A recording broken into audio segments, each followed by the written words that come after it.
খুলনার দিঘলিয়া উপজেলার গাজীরহাটে ক্যাম্প পুলিশের নিষ্ক্রিয়তার সুযোগে খুন, অস্ত্র মহড়া, চাঁদাবাজি, ছিনতাই এবং মাদক ব্যবসা সহ অপরাধমূলক কর্মকাণ্ড বৃদ্ধি পাওয়ার অভিযোগ উঠেছে। ফলে স্থানীয়দের মধ্যে চরম আতঙ্ক ও ক্ষোভের সৃষ্টি হয়েছে। খুলনা থেকে শেখ জালালের ক্যামেরায় সুনীল দাসের প্রতিবেদন। 4 জুলাই গাজীরহাট কেটলা রাস্তায় একজনকে গলা কেটে হত্যা করে তার ভ্যান লুট করে নিয়ে যায় সন্ত্রাসীরা। পরের দিন একই গ্রাম থেকে আরেকজনকে বাড়ি থেকে ডেকে অজ্ঞান করে সোনার দুল ছিনিয়ে নিয়ে যায়। এভাবে একের পর এক ঘটছে অসংখ্য অপরাধমূলক ঘটনা খুলনার দিঘলিয়া উপজেলার শেষ সীমান্তে গাজীরহাট ইউনিয়নে। এলাকাটি খুলনা ও নড়াইল জেলার সীমান্ত এলাকা হওয়ায় সন্ত্রাসী, মাদক ব্যবসায়ী ও অপরাধীদের আনাগোনা একটু বেশি।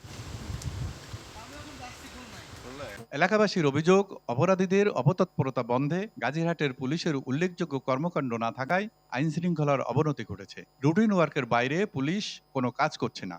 তারা কাজ করতেছে, এলাকায় কাজ করতেছে না তা ঠিক না।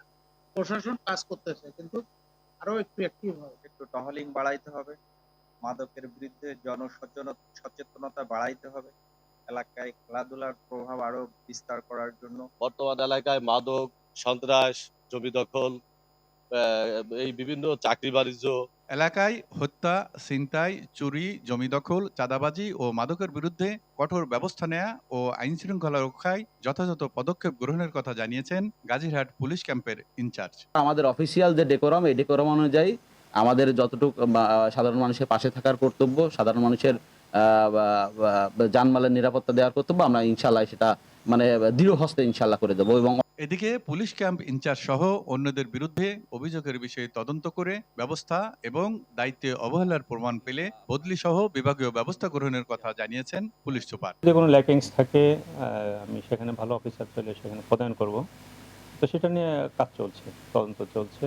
এলাকাবাসীর প্রত্যাশা, আইন শৃঙ্খলার উন্নতির জন্য স্থানীয় ক্যাম্প পুলিশের সক্রিয়তা অপরিহার্য। তদারকি বাড়ানোর মাধ্যমেই কেবল এলাকার সার্বিক নিরাপত্তার পরিবেশ ফিরিয়ে আনা সম্ভব।